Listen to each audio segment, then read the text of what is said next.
Alam ko na hindi ko pa nasasabi sa inyo na maglilipat yung presyo ng aming tinitirhan dyan. Takot ko yan. May banda ko dito. Hapsa. And may kita nyo, nag-aayos na ako ng shoe rack dyan. Guys, like for part 2! Excited na akong pakita sa inyo yung bagong bahay!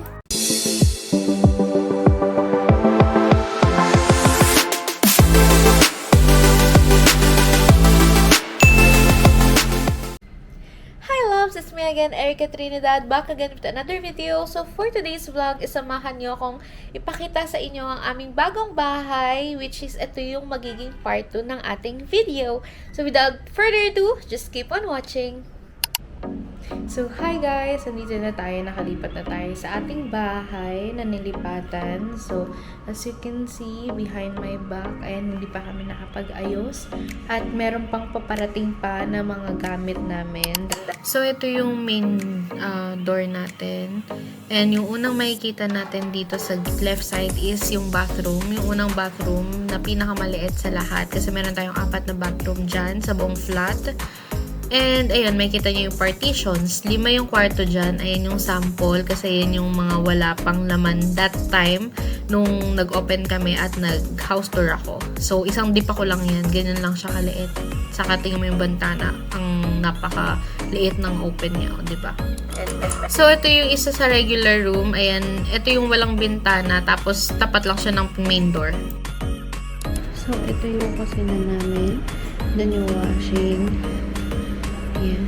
Mas malaki to kaysa yung before. Yung lutuan. Gumagana din yung oven yan. So, ayun. And ito yung ref ng pangkalahatan. Meron din kaming aircon dito. Yan o. Nakapatay nga lang. Ito yung second bathroom natin. Mas malaki to kaysa dun sa first bathroom na pinakita ko sa inyo. Tapos katabi lang niya yung pang-anim na partition, yung pang-anim na pintuan. Katabi lang ng kusina natin, halos. Tapos ayan, sa gilid natin yung master bedroom. Pero before ko pakita yan sa inyo, pakita muna natin kung ano yung nandyan sa ituturo ko. Ayan. 2 kwarto yan na may 2 room sa loob. Tapos dun sa left side naman is yung bathroom. Ayan, pupuntahan natin ngayon ang bathroom na pangatlo. Ayun, so pag open natin ng pintuan na to, makikita niyo yung sink, yung bathtub, yung inidoro, may bidet dyan, at 2 bidet ulit. Panghugas ng paa nila, sabi nila sa mga Muslim. Moving on, tako naman tayo dito sa kwarto na to. So, dito, meron tayong tinatawag na partition. Ayan. Actually, parang regular room na yung tawag dito eh. Ito yung may bintana. So, you can see, nakikita nyo naman diba? Ayan siya. At ayun yung anuhan ng aircon niya. Tapos meron din siya plug. Ito yung room number 2. Ayan. Ayan ang room number 2. Punta tayo sa room number 1. Ayan yung built-in cabinet na walang bintana, yung room. So, ayan lang siya. Pero malaki yan. Halos same lang nung laman ng kwarto na yun. Lastly, this is our humble home. Before tayo pumasok sa loob, ayan ang saputusan namin. Yung iba nasa loob, yung mga high heels. So, pagbukas mo ng pintuan sa amin is makikita mo tong built-in cabinet na to. This is our wardrobe. Ayan, yung ano natin, built-in cabinet. And sa likod niya is makikita nyo yung mga bags. Diyan nakalagay lahat ng mga bags. Hindi pala lahat. Yung iba lang. Hindi pa lahat yan. Yan, yung cup. Ayan, mga sombrero din. Mga headbands. Ayan. Yan, dito sa tabi ng pintuan is makikita nyo yung ating switch. Yung switch na to is para to dito sa taas. Ayan, dito sa ating wardrobe. And after nyan, meron kayong makikitang pintuan dito. Pero pwede kayo magbihis dito. Kasi naglagay na ako ng cortina. May pintuan na dito, yung pinaka main pintuan namin sa kwarto. So, meron din tayong cortina dito para pag nagbihis ka, syempre kukuha ka ng damit dyan, ganyan. Magbibihis ka, dito ka na magbibihis kasi may privacy ka. And ayan, meron tayong switch ulit dito. Andyan ng ating rosary. And nilagay natin na sila para safe tayo. And also, So, meron tayong ayan, naka-on ang ating water heater kasi sa umaga sobrang lamig. And ang ating mga switch, dahil itong switch na to is sa ating bathroom. Yes po, meron tayo sariling bathroom dito sa ating kinuhang kwarto. So, pagpasok natin dito is tingnan natin kung anong meron. Ayan. Ang ating bathroom is this. Simple lang siya, guys. So, ayan dito. Ayan yung toothpaste. Ayan, mga sabon. This is me, guys. Hi! So, ang gamit natin ngayon is ang ating DJI Pocket 2. Pero bala kong bilhin yung Pocket 3. Pero, pag naka-LL or yung Canon, ayan, tingnan natin kung ano yung mas better. So, ayun guys, napakita ko na sa inyo yung dating bahay namin bago kami lumipat dito sa aming bagong bahay. And ito na yung kadugtong na inaantay nyo kasi nakita ko sa mga comments. Ito, ayan, ayan. Basta dito, dyan ko ilalagay. Ayan, marami nang nag-comment na kung gusto nilang mapanood yung part 2 and gusto nilang makita yung bagong bahay namin. Actually guys, yung bagong bahay namin is mas malaki po siya and kumbaga doble po siya ng laki kesa doon sa luma naming bahay. So ayan, without further ado, ayan na, hindi ko na kayo bibitinin. Just keep on watching. So ayan guys, meron tayo ditong bathtub. Ayan. May bathtub dyan. And of course, ayan ang ating mga necessities. Ayan. And meron akong scented candle dito, guys. Ayan. Kapag nagba-bubble bath ako. At ito yung pang bubble bath ko. Galing sa Nectar. Ayan. Pang bubble bath and pang kuskus. Galing din sa Nectar. Ayan. And also this one. Galing din to sa Nectar. Ayan. Pero guys, hindi yan sponsored. Binili ko yan. So, ayan. Meron ditong, ayun nga, inidoro. Ayan. And guys, meron tayo ditong bidet daw to. Sabi nila bidet daw to. Para so, tapos ko na ipakita sa inyo yung bathroom namin and yung wardrobe and yung space nun. Yung parang walk-in closet siya. Kasi parang may konting room siya na pang walk-in closet, pang damitan lang, ganon. Pero, ayun nga, napakita ko na sa inyo yung bathroom namin kasi guys, isa sa rason kung bakit kami lumipat and bakit kami naghanap ng may bathroom, may own bathroom kasi ang hirap ng may kasama kang ibang tao na gumagamit ng bathroom and hindi sila marunong maglinis. Ayan, hindi ko naman nilalahat or yung kung mapanood man to ng ka-flat ko. Ayan, sorry guys. Ayan, ginawa naman namin yung best namin para malinis yun at para maging malinis all the time. Kaso hindi talaga kaya dahil sa sobrang dami ng gumagamit. Lalo na nung nahaluan kami ng ibang nationalities. Hindi ko naman sinasabi na lahat ng nationalities or iba't ibang nationalities is madumi. Siguro depende na lang yun sa nakatira sa bahay na yun. And crowded na din kasi kami. Biruin nyo, 5 doors lang yun. And napakaraming tao dun. Kasi parang sa isang kwarto, kung kunyari kami, sa isang kwarto is 3. Pero yung iba, sa isang kwarto is like 5 people sila dun. And yung ibang kwarto is partition. So they make it a half. Tapos 2 room na maliit. Ganon. And ayun, hindi lang naman 1 or 2 tao yun. Syempre, merong couples dun. And meron nga, ayun nga, dahil nga na mixed nationalities kami. Dati kasi, full Filipino lang kami dun. So, okay pa yung bathroom. And then, ayun nga, nag-start na nagkaroon ng mixed nationalities. Kasi nga, syempre, wala nang kumpo kasi medyo mahal yung pag-renta nila, yung pagpaparenta nila doon. Medyo mahal. So, ibang Pilipino, syempre, hindi naman kayang bayaran yung ganong partition tapos mahal-mahal. Ganon. So, syempre, kung ako rin yun, maghahanap na ako ng iba. Kung partition tapos ganon kaliit, tapos ang mahal din. And parang regular room yung price. So, maghahanap din ako. Ganon. Anyways, and then after that, sabi dun, bawal mag-smoke. Ending, naninigarilyo sila doon sa loob ng banyo. Hindi nga naman sila naninigarilyo dun sa kwarto nila. Naninigarilyo naman sila sa bathroom.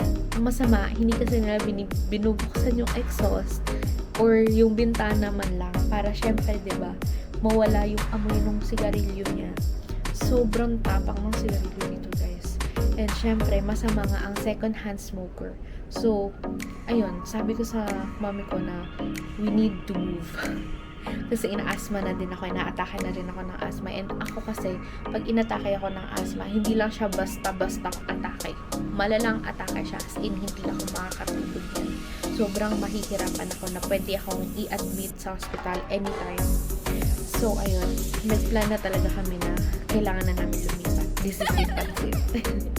So, anyway, tapos na tayo dun sa sinasabi ko nga. Tapos na tayo i-introduce sa inyo yung bathroom namin at yung walk-in closet. Dito naman tayo, magdako naman tayo sa ating mini kitchen area. Alam kong napakita ko sa inyo yung kitchen area na medyo malaki or price ng laki dun sa dati naming bahay. So, ayan. Meron pa rin kaming mga gamit dito na pang kitchen.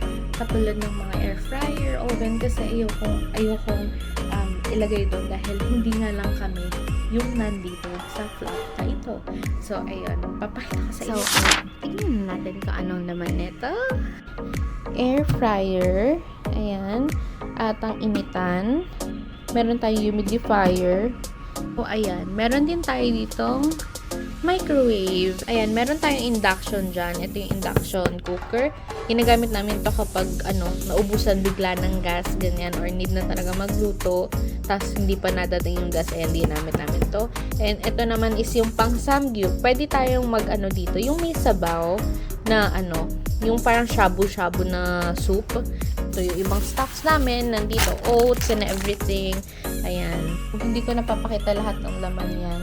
So, ayan, nandito yung ating pangkain namin dito. Pero yung lutuan nandun sa kusina.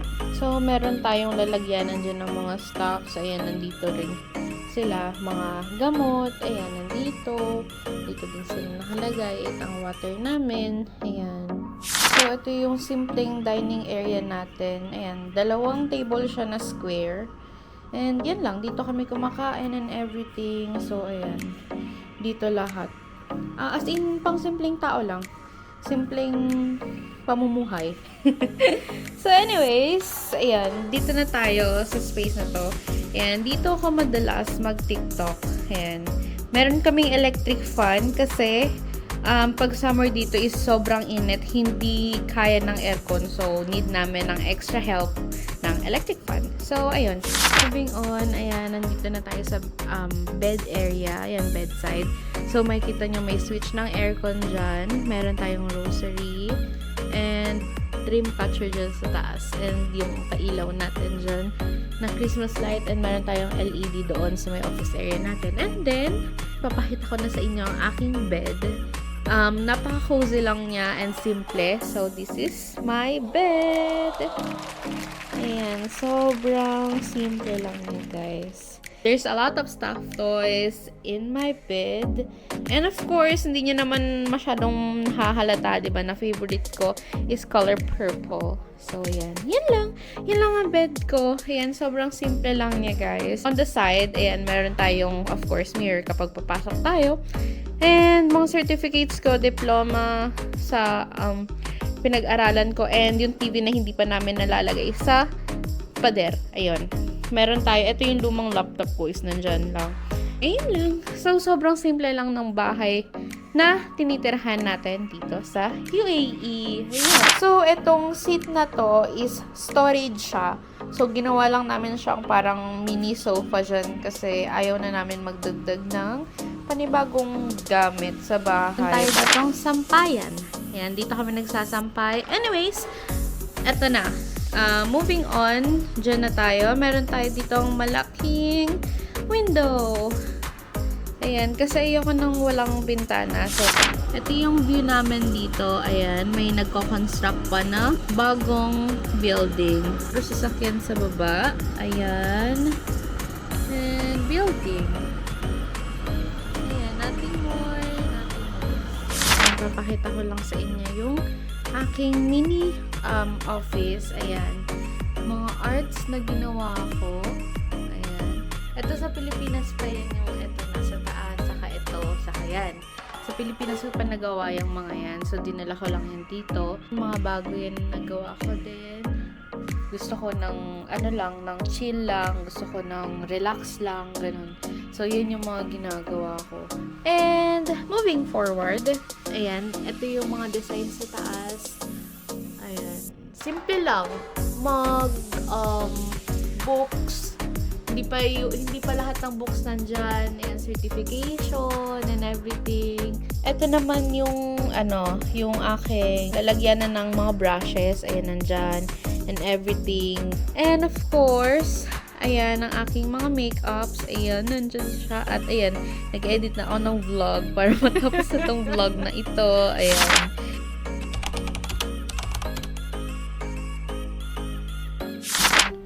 So, ito, itatakal natin ngayon dahil patapos ang ating video.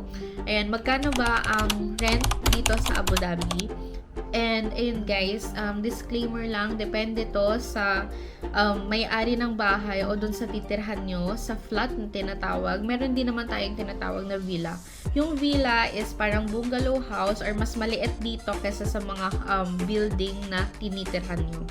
And yun, yung price nun is cheaper than the gantong bahay na flat. Meron tayong villa, medyo malayo sa city, mga parang pa-provincia yung peg niya.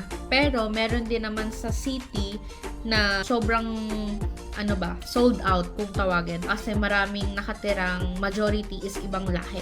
So, hindi ka makakahanap agad ng villa dito sa Abu Dhabi. So, ayun lang naman yung sa experience ko. Depende sa experience ng ibang nakatira dito. So, yun lang yung gusto kong i-share sa inyo. So, last time, sinabi ko nga kung magkano yung rent namin last time doon sa previous naming bahay na tinirhan, which is yung parang regular room lang, tapos 2,000 dirhams. I-convert natin sa pesos as 30,000 pesos. Include na doon, yun pala hindi ko nasabi sa inyo, na ang include lang doon is yung electric bill saka yung water bill. Tapos, yung doon sa bahay namin dati, kami yung nagbabayad ng internet. So, hati-hati kami. Kung ilan yung door doon sa flat, is ganun lang yung binabayaran namin doon. So, parang 52 dirhams lang per month yung binabayaran namin. Tapos may mabilis na internet na kami doon. Pero yun nga, dahil nga depende talaga sa titirahan mo yan at depende kung saan ka nakatira at sino yung may-ari nun, nakadepende doon yung rules nila. So anyways, napapahaba na yung explanation ko. So, eto, yung dito sa bahay namin ngayon is sa, sa partition tayo mag-start. Doon sa pinaka-small room, like isang parang isang ganyan pa lang talaga na. Ganun lang kalaki yung small room nila. So, yun, ang price nun is 850 dirhams. Tapos, kung ita-times mo siya sa 15 pesos or i-convert mo siya as pesos, is 12,750 pesos. So, include na doon yung electric bill, yung water bill, saka yung wifi, yung internet natin. And, ayun, ang hindi lang naman include doon sa binabayad namin is yung gas, which is nagpapatak-patak lang kami every room ng 5 dirhams in. So, hindi na siya mabigat para sa amin every month kasi marami namang gumagamit ng lutuan. So, ayun. Moving on, next naman natin is itong regular room. Okay? So, yung regular room natin is meron tayong dalawang klaseng regular room. Yung isang regular room, meron siyang attached cabinet. Yung merong attached cabinet na regular room, ang price niya, yung normal price niya na sinabi niya sa akin, is 1,400 dirhams. Pero kung i-compute mo yon sa peso, is like 21,000 pesos. Yun yung kabuuan niya. So, ayun. Meron naman na tinatawag yun nga, regular room na walang cabinet. Merong malaking space lang na walang window at yung may window, ang worth naman daw nun is 1,200 dirhams. Kung ito times natin siya sa 15, so magiging total nun is 18,000 pesos. Reserve naman namin yun, yung bahay na to. Kasi nag-start ako sa bed space, na nauwi sa partition, tapos nag-regular room, tapos ngayon, ayan, sobrang blessed lang and thankful Kasi, ayun nga, na-afford na namin mag-master bedroom. So, ayun. Gusto ko lang makita nyo yung laman ng master bedroom natin. Yung ating humble house dito sa Abu Dhabi. Basta yung shinare ko sa inyo is based lang naman yon sa na-experience namin at nabigay sa aming price ng may-ari ng bahay na to.